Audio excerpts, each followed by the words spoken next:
Hi Moglets, it's God Mode Robin time, this time with a few improvements. Obviously just because of the nature of God Mode, but also her build isn't as bad.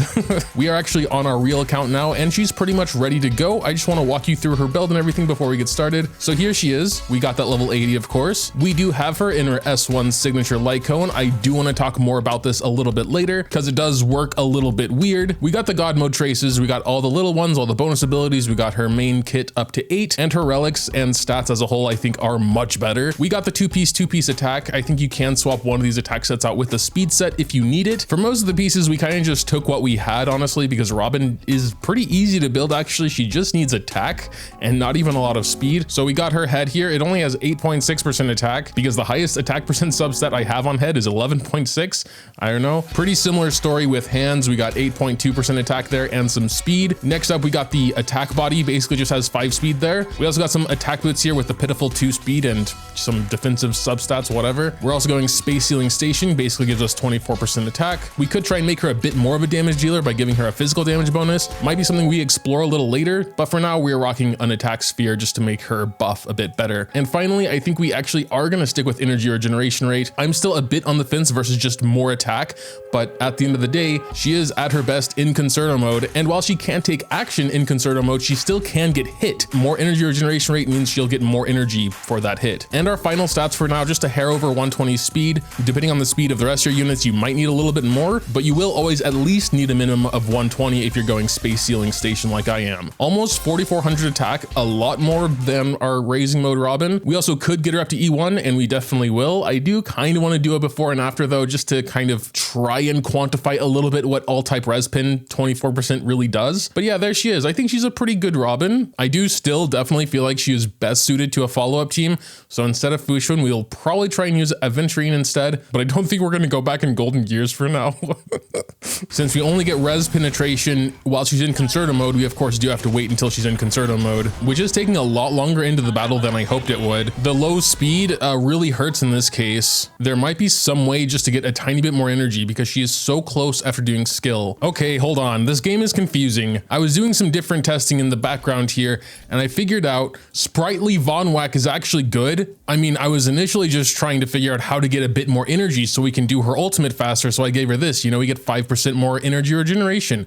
I kind of thought the extra 40% advanced forward stuff wouldn't matter because, you know, she's first anyway, but apparently it does matter. So this buff here kind of carries over into the next turn. Also, I just want to show you a little demonstration in case you're confused, but maybe this is obvious to everyone but me. We have 123 speed. Keep this 123 in mind. So obviously it's her turn first. You know, we get the 25% from her bonus ability and the 40% from Sprightly now. But as you can see, she's right there now coming up after all the enemies do their attacks. And also importantly, before this big dude's summons get a chance to attack. Watch what happens though if we just break this set and she doesn't get the 40% action advancement anymore. We still have the same exact 123 speed. Even just with her own 25% from her bonus ability, she's still fast enough to be first. And that's the important thing. So we're gonna do her skill, but now look at her, she's way down here. Let's just go ahead and play through this and see how it goes. Not only will the summons go before she goes, but also like these dudes get an extra attack before she goes. So yeah, believe it or not, this is actually new information to me. And what's even more frustrating is I figured this out by pure coincidence. Like I was mainly just trying to get that extra 5 energy regeneration rate, you know, to see if we can get ultimate a little faster. Cause I figured she's already at the front of the queue. How is 40% gonna do anything? There's probably some mathly explanation about it, but it doesn't really matter. The important thing is we get that second turn earlier with this set than when we don't have the set. Maybe we'll farm for some better attack orbs later. We got 20% def. It's not bad, actually. So that was a pretty big tangent, but I'm glad I accidentally figured that out. Just for the test, we're gonna use my Imbibitor, but I'm gonna give him 100% crit rate, so, you know, he can't not crit, and things will be very consistent. So his damage will obviously suffer, but we're mainly just looking at the difference. All right, he has 107 crit rate, whatever, it doesn't matter. All right, so we're going into Robin Burst now. Everything should be very consistent from here on. We're basically just gonna do a fully charged Imbibitor attack here. Again, it doesn't do too much, 84k because we're guaranteeing criticals. Gonna do that a few more times and make sure it's consistent. Still hitting for 84k, please. 86, I mean, it's very close. This one is 82. This one is 86. All right, last one. 84. We've also gotten an 84, so it's actually very, very consistent. So we can say like 84 average, and now we're just going to get her to E1 here and just kind of see what that does to that number. All right, here we go. That same attack is now doing 109. Whoa, that is a big difference. Okay, I have to definitely do that a few more times. That is like a straight up actual 24% damage increase though. Maybe even more. All right, here we go.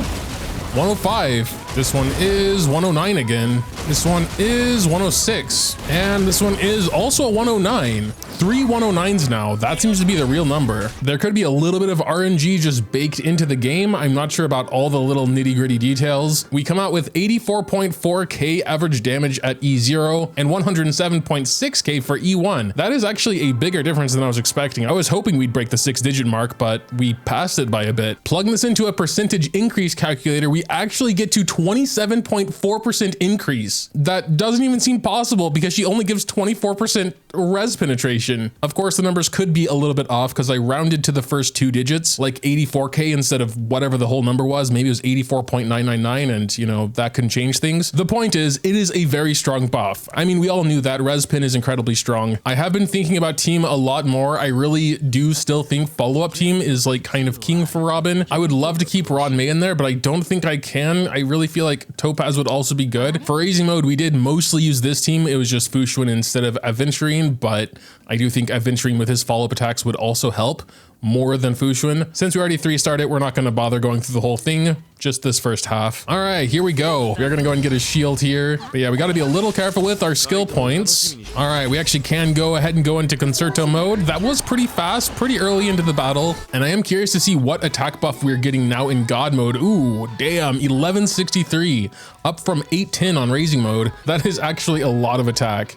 And then of course we got that all-type res pin, follow-up crit damage 25%, so maybe Aventurine can be kind of a good sub DPS already, even though he's still built just defensively. Oh yeah, and while we're here, we should also talk about her Lycone. The first part is, every time an ally attacks the wearer gains 1 stack of Cantillation. This will increase our energy regeneration rate by 3%, stacking up to 5 times. So we're actually not going to attack with Aventurine here, we're just gonna get a shield, but we will go ahead and attack with her. That should have actually counted as 2 attacks there. Let's check that out. Yes, indeed, we now have 2 stacks of Cantillation. Cool. We'll go and do 2 attacks with Dr. Ratio as well, and then we can check that out in a second. Actually, since Aventurine just did a follow-up, we should have all 5 now. Yes, indeed, we have all 5 stacks already. That was very fast, and it's 15% energy regeneration rate. That's pretty good. However, once we get her burst right here, which we did just get, and go into actual burst mode, you can see we do not have this anymore. The 15% energy regeneration rate is gone. That's because of the second part. When the wearer uses their ultimate, removes Cantillation and gains Cadenza. Cadenza increases the wearer's attack by 48% and increases all allies' damage dealt by 24%, lasting for 1 turn. The attack and damage buff lasting for only 1 turn shouldn't be a problem, and that is because it is a buff attached to herself. Going to the other enemies, they also have it, Cadenza here, increasing the damage dealt by 24%, but there is no turn marker here, like there is on hers, 1 turn remaining. Point is, we'll keep this buff for the entire duration of Concerto. So that's cool and everything, pretty nice boosts. One thing I want to make sure about though is if we can get this energy regeneration rate back in Concerto mode. Honestly, this should pretty much do it. We'll do his just to be safe, I suppose, here. And indeed, that's really cool. Look at that. We got the 5 stacks of Cantillation back, 15% energy regeneration rate. But anyway, let's see how this floor 12 goes. We're gonna start actually like paying attention to damage and stuff, I guess, here. Oh, she's already out of her mode? That seemed kind of fast. Do we have to re-get Cantillation again, or no, we keep it now until she's back in her mode? Yeah, and her being that slow definitely does kind of hurt, I guess, past that first ultimate. But thankfully we could do ultimate again. It kind of didn't save much time because she's coming up right now anyway. But yeah, I guess we actually should do skill first in this case, unfortunately. But what is her actual damage doing now? Ooh, is that over 20k? Damn, 24k? I guess her signature cone does give herself a pretty big boost. 54k from Aventurine follow-up. Okay, his sub DPS potential is actually more than I thought it would be. Oh, was that it? So yeah, in a Memory of Chaos that doesn't give you energy on cycle change, it is a little hard to get her back into Concerto. I think the only way to make it closer to back-to-back is to get her to E2. She'll get 3 energy per ally attack instead of only 2. I think that would make a pretty big difference. And since all allies' speed would be increased by 16%, most likely we'd get an extra turn with some of the units before Concerto ends. Definitely very tempting. We'll have to see for the E6 S5 showcase. We do also have a new-ish Pure Fiction I haven't done yet. We'll see if she can be used boost here. Oh yes, indeed. She might be good for this follow-up attacks. Pure Fiction is usually a lot better for AoE, but maybe there's something in here that can help us. I mean, obviously the more follow-up attacks we're doing, the more often we'll actually trigger this buff, which deals damage to all enemies. So that can count as AoE itself. Examination actually sounds really good because we have pretty much a full team of follow-up attackers. So I think we're going to go with that. And second team, we'll probably just go Absurdum and not even take another follow-up team. I mean, so far it's going pretty well. I mean, this box that comes down is pretty strong. Oh, okay. There wasn't really much to say. They got the 40k, which is good. This is only stage 3, so we'll see if they can still do it on stage 4. For this team, we are going with a pretty standard Acheron team, I suppose. This box doesn't do nearly as much damage, like 100k spread out to 4 enemies really isn't that much. Yeah, it definitely doesn't look like we'll be able to get the 40k with this team, but I'm not really surprised since like follow-ups are better here. We got the 3 stars, that's all I really care about. But now for the real test, stage 4. Actually, maybe we will try March 7th instead of Aventurine. I think she does do more consistent follow-ups, and just to take advantage of that AoE attack, could probably be better. I mean, that is pretty strong, so maybe we will try and just make 2 follow-up teams here. Should be units that do consistent follow-ups though. I really haven't gotten around to raising like any of the 4 stars. There might be someone good in there, but yeah. I mean, Kafka, I guess, at least once per her turn, but I don't know if that's enough. Might just go Ron May for some extra damage. I might be forgetting someone obvious. Let's just try it like this. Examination on both teams now. Oh God, that's right, Sam. Second half is probably gonna be a pain in the ass. I also should have put Clara in the middle. I thought about that literally before starting, but then I just forgot again. So far it's going pretty well. We are going to see here if March 7th shields are actually enough to protect us. Well, we just made it to the final phase and we're about to enter the last cycle, so actually not going that well after all. Yeah, we're definitely not going to be able to take care of Bronya there. In fact, this is the last attack, so I mean, 29k, they kind of did their job, I guess, if the other side can also get 30k. No, this one's actually going way worse. Aventurine's getting almost no follow-up attacks because these guys don't attack at all. Most of them are just healing themselves or doing like one single target attack. And something that's definitely more my fault is that we don't have any debuffers, so sometimes not even Dr. Ratio gets a follow-up attack. Oh God, okay, that was even worse than I thought, Jesus Christ. So we're giving up on the second follow-up team, throwing Dr. Ratio up here and just going for a pretty typical Acheron team down here, I suppose. And we'll see if that works. I don't think I can make 2 good follow-up teams. Yeah, actually, that went slightly worse somehow. Let's see how the non-follow-up team goes, I guess. I mean, definitely better than the first run. I mean, we actually made it to Sam, at least. Yeah, but I don't think we'll actually be able to defeat Sam. We're on our last cycle here. He's still at 40%. I don't know. It'll be close. Oh, never mind. He's going into his combustion mode. If Sparkle can get Acheron up to the front, she can. Okay. Well, then we're going to do that, and it's all going to come down to 1 ultimate here. So we can do that. Give her the ultimate buff as well. And I think we're just going to start with her ultimate. We would have actually 1 attack after this as well. And he has 1%. Hey, wait, why does he have a... Oh, because of this thing. Are you joking? Really?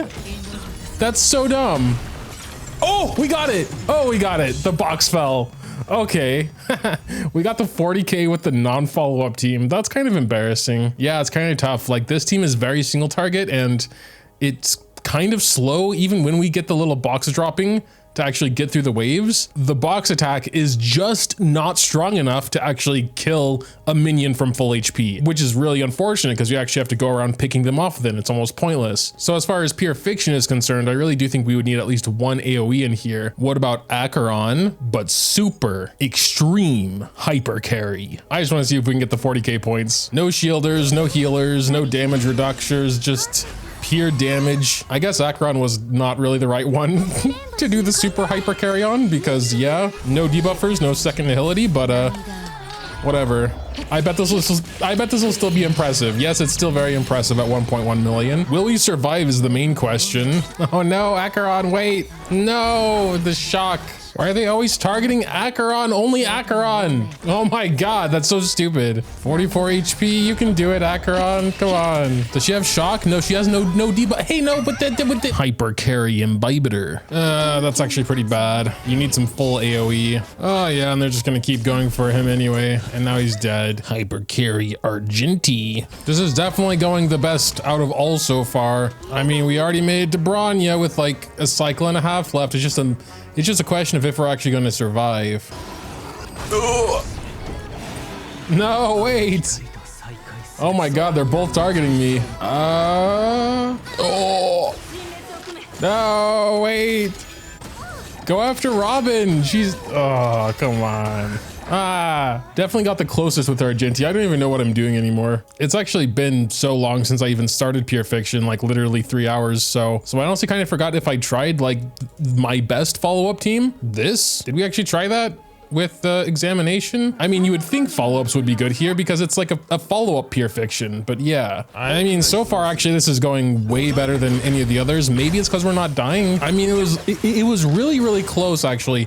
Bronya has 7% HP. By far the most damage we're getting is from examinations. So I feel like it'd be kind of pointless to even experiment with others. Although maybe within those 3 follow-up attacks, it would be enough to trigger it anyway. And then, you know, we could get some extra energy. Sure, let's try it, I guess. Yeah, without that bonus, it definitely takes more than 3 follow-up attacks to trigger the box. Whether that's worth it for 35% of the energy, I don't know. Well, that buff definitely allows Robin to be 100% in Concerto mode. Stop attacking Bronya! She's at 1%. Stop attacking Bronya. Stop attacking Bronya. That's so stupid.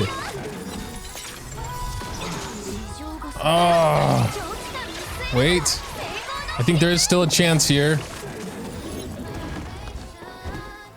Okay, wait.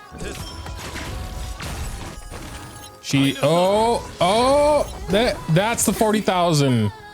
Okay, apparently that second buff is slightly better. Felt kind of random though, like sometimes we would get 2 boxes dropping in a row, and then of course we'd have a bunch of energy and can do like multiple bursts. So I don't know, it seemed a little inconsistent and random, but it definitely was a nice buff. The last thing I want to try is just to see how high we can get Robin's ticks of damage. The only thing I'm really going to do is give her a physical orb. We're probably going to keep her in Sprightly though. I do assume this will increase her damage, but I might be wrong. Crit rate, crit damage, none of that matters. Yes, thankfully we got the crit rate in there. The one time I'm unhappy to see crit rate. If it wasn't Sprightly, I would definitely use it for Argenti. Well, we did get a speed roll in there and another crit rate roll. Yeah, whatever, dude. I mean, just for fun, we'll give her an attack link rope, you know, just to get the numbers a little higher. I don't think there's much else we can do besides that. Unless we're doing like 60k ticks of damage, I probably will switch her back into a normal support build. We're gonna have to make a new team for this. So Robin's our main DPS. Gonna keep Aventurine, you know, just so we don't die. Ron May, obviously, I think will increase her damage. I'm not sure Sparkle's that great because she's mostly buffing crit damage. Maybe Silverwolf for the def down. I assume that will have some impact, and this big guy will be our test dummy. Okay, so we're gonna do her buff. We're gonna go ahead and use Ron May's ultimate, get that all those damage buffs and res penetration and whatever, and def down this guy as well. Sure, we'll break him. I think that does something else also. Oh no, don't kill though. Now we need to make sure Robin has all the good stuff. I mean, she has like 6,000 attack, 24% damage buff, all type res pin 25, 20% ignore def, all type res pin from her E1 24, of course the 1200 attack, 48 attack, 24 damage. So yeah, we have a lot of buffs right now, 68% from overtone, etc, etc. Yeah, we're just gonna do a single target attack and try and look for that number there. 70k, okay. That's actually pretty impressive. That is actually pretty impressive, 70k. Yep, just 70k there for every attack. Dude, that's wild. He's dead, 70k.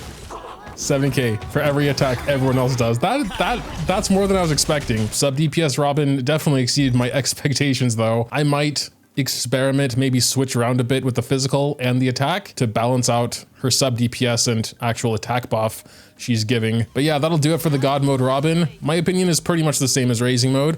I mean, at E1 now, she does provide some pretty nice buffs, but especially if you like follow-up teams, she is absolutely amazing in that department. And again, that sub DPS potential is actually kind of crazy. Let me know what you think about her in the comments down below though. Dropping a like or subscribing to the channel if you enjoy is always greatly appreciated as well. Thanks, as always, for watching, and until next time.